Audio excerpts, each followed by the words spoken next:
유다 중기를 지나면서 히스기야 왕이 나름대로 하나님을 앙망하고 하나님 뜻 안에서 국정을 살피고자 소원을 품고 있었죠. 그럼에도 불구하고 이제 북이스라엘이 아수르에 의해서 멸망당하는 참 마음 아픈 이야기가 진행됐죠. 그 거대한 아수르의 세력이 이제는 남쪽 유다를 호시탐탐 노리고 있습니다. 유다 왕과 백성들은 생각했습니다. 저 북방의 아수르의 이 거대한 세력이 언젠가 우리 남유다도 치고 쳐들어와서 그 모든 것을 송두리째 다 빼앗을 것이라고 굉장한 두려움과 그 위협함, 살기 등등함에 제압되어 있었습니다. 그때 많은 사람들은 제안을 했습니다. 우리가 이러고 무방비 상태로 있을 것이 아니라 애국과 동맹을 더 강하게 맺읍시다. 애국은 말도 많고 군사력도 대단하고 병기도 대단하죠. 오늘날로 말하면 신식 무기가 많은 나라가 애국입니다. 그래서 아수르를 막아서고 나라를 지킬 수 있는 비결은 애국을 통해서 말도 사오고 애국을 통해서 무기도 사오고 또 애국과 동맹 관계를 잘 함으로써 이 아수르가 함부로 넘보지 못하도록 해야 된다. 애국과의 동맹 관계를 강화시켜야 된다라는 거죠. 우리나라도 한반도 지형적으로 보면 북쪽으로는 러시아와 중국, 참 강대국이 포진하고 있죠. 남쪽으로는 또 일본, 그리고 이 멀리서 또 강대국들이 호시탐탐 이 한반도를 주시하고 있죠. 우리가 역사적으로 보면 이런 위협했던 나라들이 다 이 한반도를 침략했습니다. 멀리 있는 나라가 그럴 리 있나? 그러나 멀리 있는 나라들도 이 한반도를 침략하기 위해서 야욕을 멈추지 않았습니다. 물론 가까이 있었던 중국이라든지 구소련, 러시아, 그리고 일본을 말할 것도 없고요. 숱하게 이 한반도를 진입해 들어와서 짓밟고 약탈해가고 그리고 속국 삼고 그것도 모자라가지고 이제 당신들은 속국의 나라니까 우리에게 조공을 바치라고 참 마음 아프고 씁쓸한 일들을 많이 경험했죠. 바로 그런 위급한 때에 그래도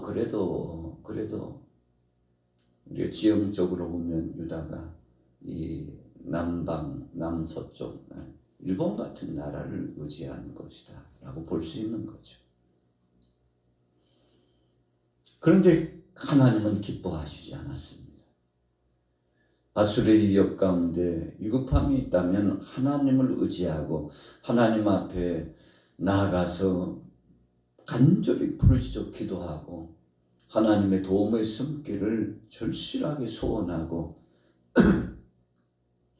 그래서 하나님 앞에 맡기고 나아가면 좋겠는데 애굽을 의지하고 그리고 우상을 숭배하고 하나님의 말씀을 경시하고 살아가고 있는 이 유다 백성들을 보니 하나님께서 적지 않게 안타까워하셨죠.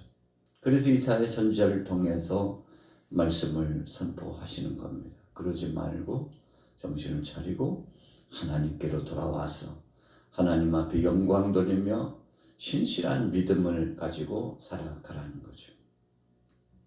오늘 31장의 말씀은 그런 내용입니다. 자, 1절부터 읽어볼게요. 1절 시작. 도움을 구하러 애굽으로 내려가는 자들은 화했을진저 그들은 말을 의지하며 병거의 많음과 마병의 심히 강함을 의지하고 이스라엘의 거룩하신 이를 앙모하지 아니하며 여호와를 구하지 아니하나니.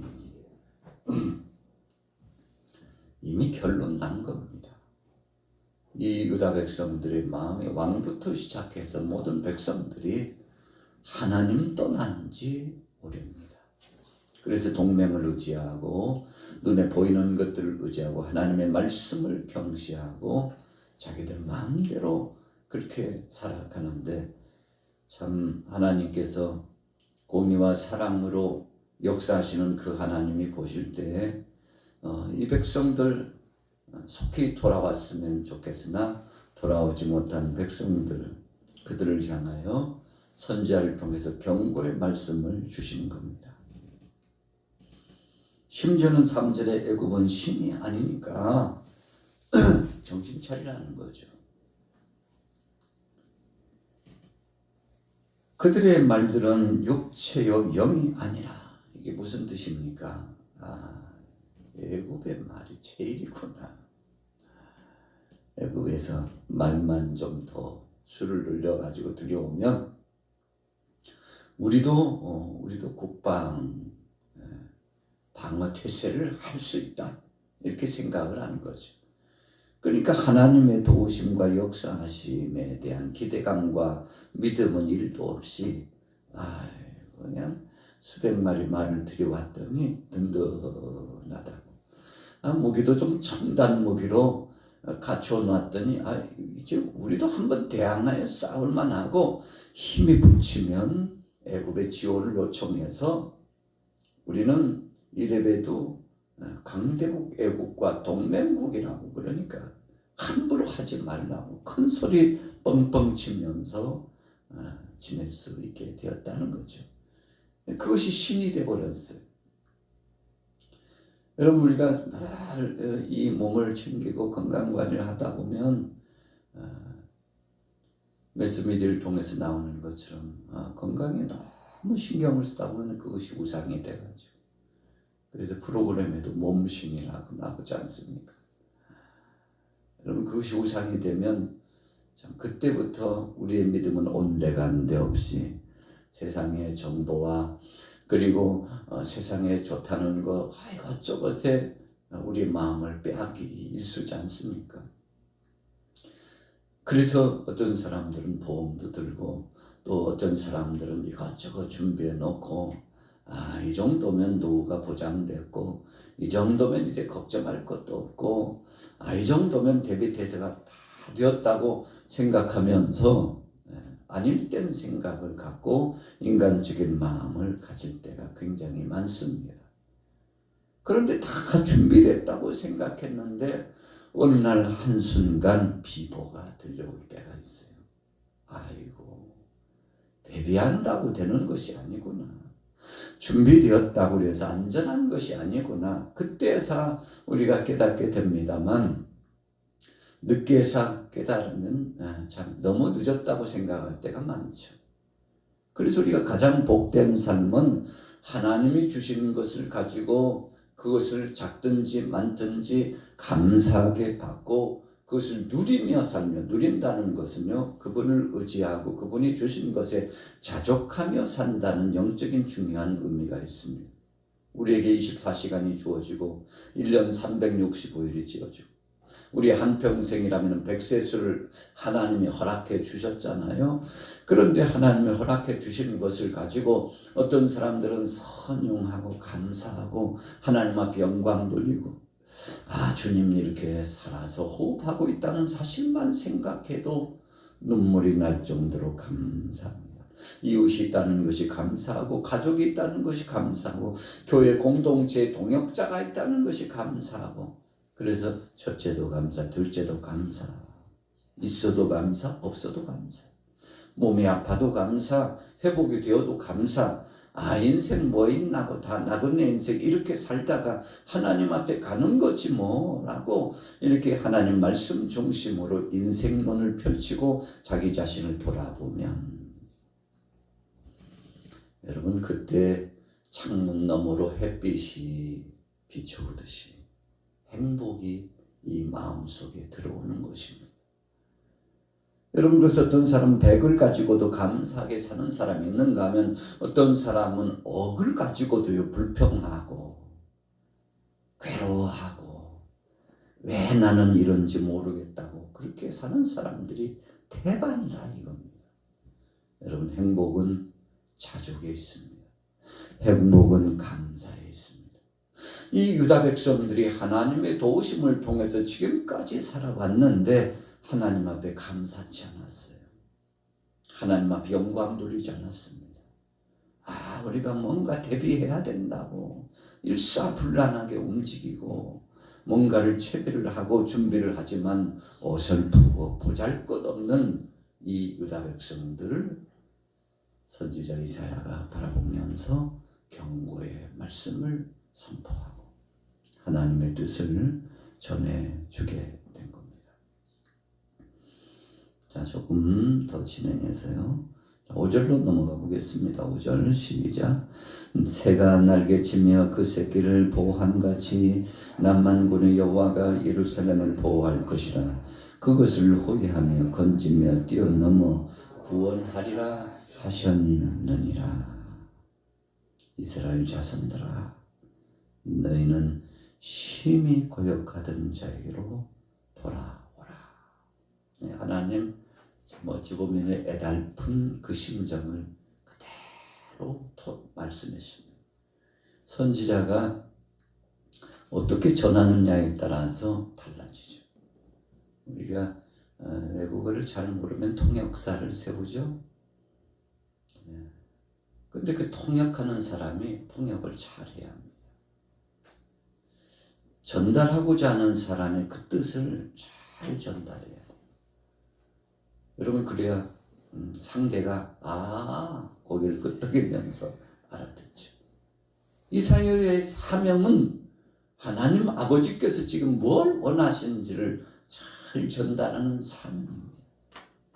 그래서 이 하나님의 뜻을 전하니까 백성들이 통곡을 하고 하나님의 뜻의 말씀을 받는 백성들의 회개가 터져 나오고 하나님의 뜻의 말씀이 능력의 권세의 말씀이 선포되니까 거기서 힘을 얻고, 그래서 전달하는 자가 매우 중요합니다. 오늘 저와 여러분들은 전달자입니다. 우리가 찬양에도 십자가 전달자라는 찬양이 있어요. 자, 복음적인 찬양입니다. 예수님이 이 땅에 왜 오셨으며 그분이 왜 죽으셨는지, 그리고 그분은 왜 부활하셨으며 승천하셨고 왜 다시 오시려는지, 이 구속사에 대한 내용을 잘 구슬처럼 꿰어가지고 찬송을 작사하고 작곡해가지고 많은 사람들이 그 찬양을 고백하게 되는 거죠. 그래서 십자가의 전달자예요. 예수님이 우리를 위해서 나를 위하여 죽으신 그 은혜가 너무 감사하여 그것을 계속 전하는 겁니다. 여러분, 그래서 성경도 보혈의 피가 흐르고 있죠. 예수님의 십자가의 흔적이 계속 흘러갑니다. 성경을 보면서 예수님 생각나고 날 위해 죽으신 그 은혜가 생각나고 다시 오실 주님이 고대되고, 이런 마음이 자꾸만 충만이 되고, 그래서 이 마음이 불처럼 일어나야 정상입니다. 성령이 역사하시면 그 성령의 역사하심이 우리로 하여금 그렇게 예수님을 생각나게 하고 그 은혜에 감격하도록 만들어 주십니다. 그래서 성령님은 보혜사라고 했어요. 보혜사라는 것은 돕는다는 겁니다. 뭘 돕는 겁니까? 예수님이 어떤 분이신지, 그분이 왜 오셨는지, 십자가에 못 박혀 왜 죽으셨는지, 그분의 은혜가 얼마나 감사하고 감격스러운지를 깨닫고 알도록 고백하도록, 그래서 그분의 은혜에 따라서 살아가도록 우리를 도우시는 분. 그래서 보혜사입니다. 여러분, 오늘 본문에 하나님 말씀하셨습니다. 새가 날개치며 그 새끼를 보호함같이 남한군의 여호와가 예루살렘 또 근동인 모든 백성들을 다 지키고 보존해주고 인도하리라. 그러니 돈 힘이 없는 것, 허무한 것, 본질이 아닌 허상과 같은 것에 마음 뺏기지 말고 내게로 돌아오라. 정말 의미심장하잖아요. 6절 후미에 심히 거역하던 자에게로 돌아오라. 심이라고 그랬어요. 그러니까요, 그냥 하나님을 떠난 게 아니고 아예 기억조차 하지 못하는, 우리가 때로 인간관계 속에서 은혜를 모르는 사람을 만나면 마음이 아프잖아요. 내가 그래도 얼마나 신경을 쓰고 마음을 주고 그랬는데 나를 모르는 척 하더라고. 그 사람 그 공을 갖다가 다 잊었더라고. 여러분, 때로는 마음 아플 때가 있죠. 이유가 뭡니까? 진짜 사랑해주고 함께 동반해 주었는데 그 값을 모르고요, 감사치 못하고 배은망덕한 태도를 취하고 그러면 더 심한 배신감마저 들 때가 있지 않습니까? 오늘 하나님이요, 그런 기분이셨던 거예요. 전부를 쏟아 부어줬는데 이 백성들이 하나님을 떠나가지고 다른 것을 지어. 여러분, 우리가 남과 여가 만나서 결혼을 하게 되면 가정을 이루고 또 자녀들도 생산하고 하나님의 은혜 가운데 살아가죠.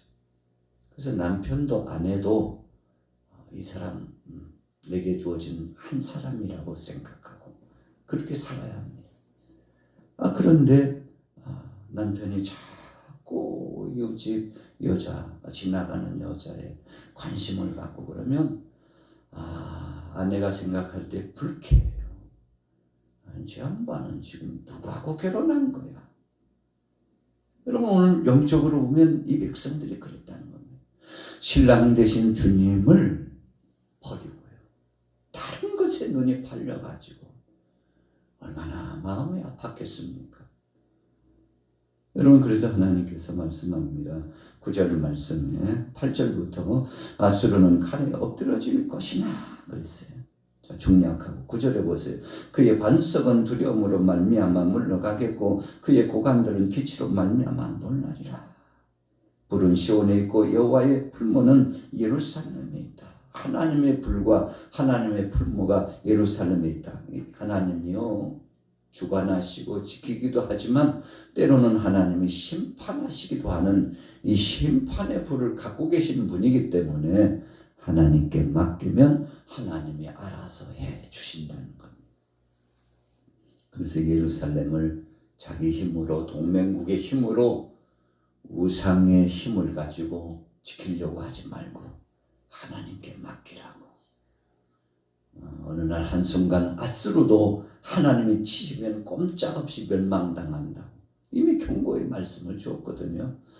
여러분, 아수르가 바벨론의 거대한 세력 앞에 무릎 꿇고 멸망당하잖아요. 애굽도요, 바벨론 앞에 꼼짝 못하고요, 기침도 제대로 못하고 그런 나라가 됐잖아요. 역사적으로 보면 하나님께서 진짜 힘없다 생각하는 변방의 갈대아 족속들, 이름도 없는 나라였습니다.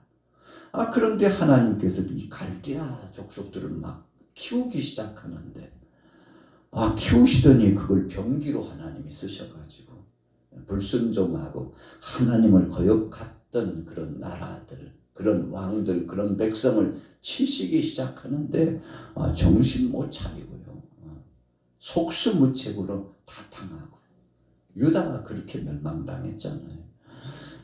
그래서 누군가 좀 변방에 있는 동맹국이 도와줄라나. 그래가지고 끝까지 애굽하고 의지하고 애굽의 힘을 빌어가지고 어떻게 위기를 몸에 보려고 했다가 바벨론의 느부갓네살 왕에게 더 미움을 사가지고, 야, 유다 백성들은 그냥 포로가 아니다. 이 나라를 그냥 짓밟지 말고 아예 일어서지도 못하게 하는 거예요. 잔멸하도록. 여러분, 그래서 바벨론이요, 분노해가지고, 느부갓네살 왕이 분노해가지고 유다를 갖다가 짓밟는데 그냥 짓밟는 것이 아니라 초토화를 시켜버립니다. 왜 그랬나요? 하나님이 선지자를 통해서 말씀하셨거든요. 도림이 없는 거 의지하다가 낭패당하지 말고 썩은 동아줄과 같은 거 붙잡지 말고 빨리 내게로 오라고. 그러나요, 불순종은 하나님의 말씀을 거역해요. 오히려 말씀을 전하는 선지자를 희롱했어요. 나중에 어떻게 됐나요? 참 참담하게 고통스럽게 나라의 국원이 기울어지고 믿었던 동맹국들이요 전혀 도움되지 못했습니다. 오히려 있는 거 빼앗아가려고 그랬죠. 이용해 먹으려고 그랬죠. 하나님 말씀대로 그대로 됐죠. 여러분, 그래서 오늘 하나님은 어찌 보면요 구애를 하고 있는 듯 보여요. 하나님이 뭐가 아쉽다고. 왜 그랬을까요? 하나님이 그만큼 이 유다 백성들을 사랑했기 때문에 그렇습니다. 오늘 저와 여러분들도 하나님은 사랑하십니다. 그래서 어떤 때는 때리시기도 하고 싸매주기도 하시고 이것저것을 체험하기도 하시고 그러는데, 우리가 하나님의 사랑을 몰라서 그렇지 그 사랑을 알기만 하면 눈시울이 적셔지고, 그 사랑을 알기만 하면 그 능력을 우리가 고백하기만 하면, 제대로 찬양하기만 하면 하나님께서 우리 일거수일투족을 책임져 주시며 동행하실 텐데, 오늘 새로운 하루가 시작됐습니다. 하나님을 의지하는 자 되시기 바랍니다. 물질 의지하면요 물질 때문에 낭패당합니다. 사람만 의지하면요 사람 때문에 상처받습니다. 여러분, 세상에 이런저런 조건 그거 의지하면요 의지했던 것 때문에 눈물 흘릴 날이 옵니다. 주님의 말씀 그대로 됩니다. 그래서 가장 지혜로운 사람은 주여 세상에 의지의 대상은 주님밖에 없습니다. 주님이 나의 소망입니다. 이렇게 고백하면 하나님께서 반전을 체험하게 하시고 일거수일투족을 책임져 주셔서 오늘도 행복의 한 날로 출발하게 될 줄로 믿습니다. 이 믿음으로 승리하게 되시기를 예수님의 이름으로 축원합니다.